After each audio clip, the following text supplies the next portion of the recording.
بسم الله في آداب الاغتسال ومكروهاته. Today we'll go through the etiquettes and the repugnant actions of ghusl.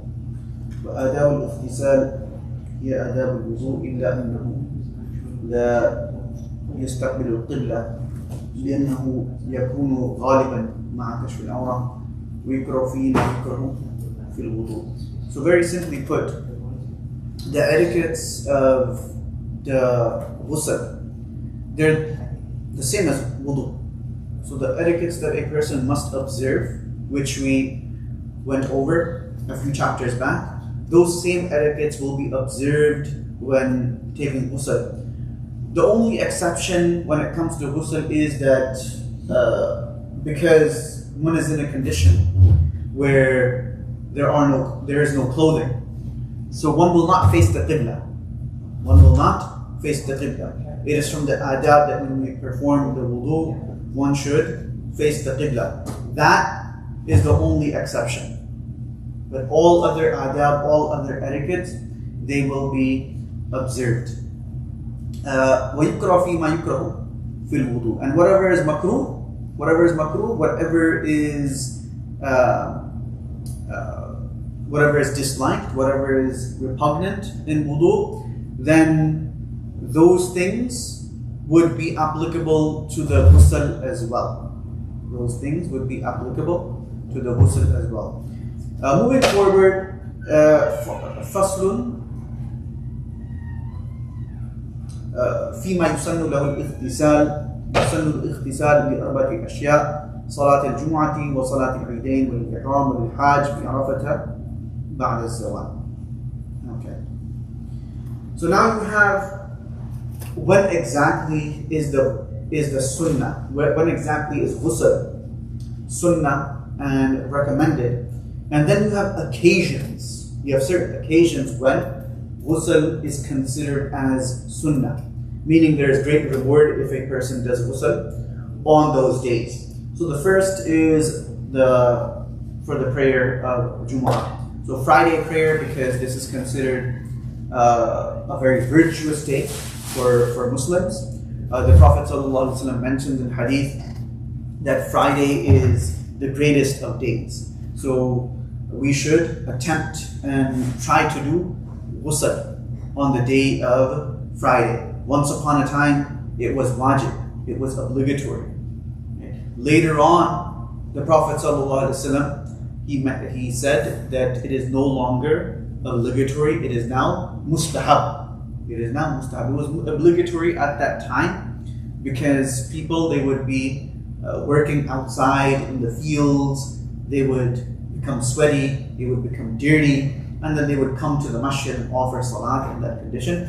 Thus, the Prophet ﷺ said that it is obligatory and it is wajib to do ghusl on the day of Friday. That obligation, after some time, when the Muslims, they started to clean themselves and they understood the importance of hygiene and coming to the masjid in a condition that behooves the masjid, then that obligation was no longer there. Rasulullah said that it is recommended to do wudu, meaning that if a person does, and it was recommended to do ghusl, meaning if a person does the ghusl on Friday, then there's great rewards, and if not, then there is nothing. There is no censure on that person. Salat al-Eidain, obviously the Eid Salat, the two Eid prayers, Rasulullah he would perform ghusl, Eid al-Fitr, Eid al-Adha, as well as the day of Arafah as well. When also putting on ihram, the third occasion is ihram, when putting on the ihram, that we should perform the ghusl and then we should put on the ihram. This is from the sunnah of Rasulullah. This is what he would do, that he would perform the ghusl and then he would put on the ihram. وَلِلْحَاجِ فِي عَرَفَةَ بَعْدَ الزَّوَالِ. It's also sunnah for the one performing hajj to bathe on the day of Arafah, after the sun passes the zawal point. So when the Dhuhr time enters. So, and this is only for those who are performing the Hajj. It's not for everyone else. This is specific to those people who are performing the Hajj. So if a person, for example, is doing that over here, that it's the day of Arafah, I have to take a ghusl after Dhuhr, then that person is not going to be included in receiving any kind of rewards. This is exclusive to the person who is doing the Hajj.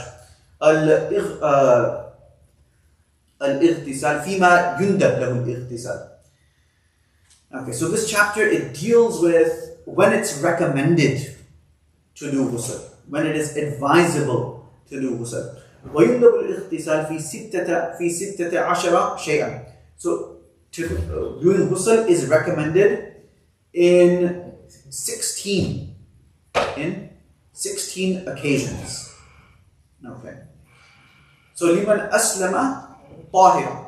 So first is that the bath is recommended for the person accepting Islam, provided that that person is free from any kind of janaba, from any kind of major ritual impurity. Okay, what would be the scenario? So let's say someone takes a dip in the ocean or the swimming pool, right? And after taking a dip in the swimming pool, ocean, he decides, I want to accept Islam. He comes to the masjid, right? He comes to the masjid and he accepts Islam. So for such an individual, does he need to take a fard bath? No, he doesn't, because he's already taken a dip. And all of the parts of the body which are fard, which are mandatory to wash, he's already done it. So for such an individual, it would be recommended to do ghusl. It would be recommended, it would be advisable to do ghusl. وَلِمَنْ بَلَغَ بِالسِّنِّ. It's also recommended for the one who becomes pubescent by age. So a person does not, if a person becomes pubescent by nocturnal emission, then obviously ghusl becomes fard. But if a person does not become pubescent by nocturnal emission, but becomes pubescent by age of 15 lunar years, then it is recommended for this individual to do ghusl. وَلِمَنْ أَفَاقَ مِنْ جُنُونٍ. It's also recommended for a person to do ghusl when he recovers from any kind of ailment associated with the mind. So for example, if somebody loses his senses, right, by becoming unconscious, loses his senses, or he becomes a person temporarily loses his sanity, right, and then he regains it. So it's recommended for this individual to perform the ghusl. وَعِنْدَ الْفَرَاغِ مِنْ حَجَامَةٍ. And also, it is recommended to perform the ghusl after hajama, after cupping. And Rasulullah, the basis for this is the hadith where the Prophet after he had hajama done, cupping, these are small, tiny cuts that are made on the skin on specific days of the month. And the bad blood, it flows. This was one of the, these were one of the treatments that was available in the time of the Prophet وَغَسْلِ مَيِّتٍ. After washing a dead body, it is recommended to do ghusl. According to other madhahib, it might be necessary, it might be a requisite, it might be wajib. According to the Hanafi school, it is not. It is recommended, and it is sunnah to do it. وَفِي لَيْلَةِ بَرَاءَةٍ. On the night of Bara'ah, immunity, so specifically the 15th of Sha'ban. The 15th of Sha'ban, it's recommended to do ghusl. And وَلَيْلَةِ الْقَدْرِ إِذَا رَآهَا. Also Laylatul Qadr, if someone feels that today is Laylatul Qadr, there are certain athar and certain traces that one can experience on the day of Qadr. If a person feels that, it's Laylatul Qadr, performs ghusl on that day, then he will have achieved the sunnah. Okay. وَلِدُخُولِ مَكَّةَ وَمَدِينَةِ النَّبِي صلى الله عليه وسلم. Also, prior to entering Makkah and Medina. Prior to entering Makkah and Medina, it is recommended to do ghusl. وَلِلْوُقُوفِ بِمُزْدَلِفَةَ غَدَاةَ يَوْمِ النَّحْرِ. And also when one is staying in Muzdalifah. When one is staying in Muzdalifah. So when standing in Muzdalifah during the dawn on the 10th of Zil Hajj, it is recommended to do ghusl. وعند مكة لطواف الزيارة. And also it is recommended when entering Makkah for tawaf ziyarah. Which takes place which you can do on the 10th if you like. And it's recommended to take a major bath. وصلاة الكسوف واستسقاء وفزع وظلمة وريح شديدة.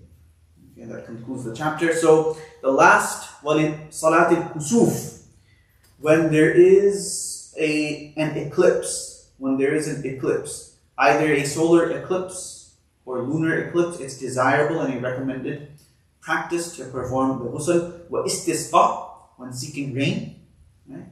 Because this is essentially seeking forgiveness from Allah subhanahu wa ta'ala, and the prayer or request, right? It should be done with the utmost tahara, with the utmost purity.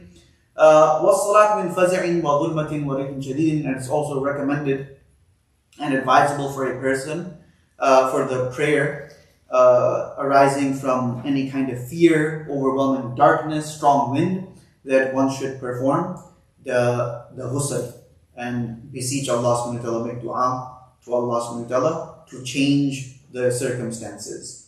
So these are all instances and scenarios, 16 of them, where ghusl is advisable and recommended. Meaning that if a person does it, one will be rewarded. Inshallah, we'll stop over here, continue with Taymul next week.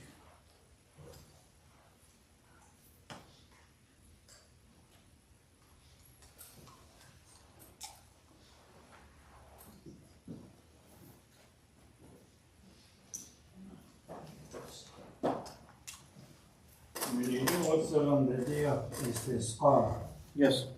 Isn't that kind of Redundant?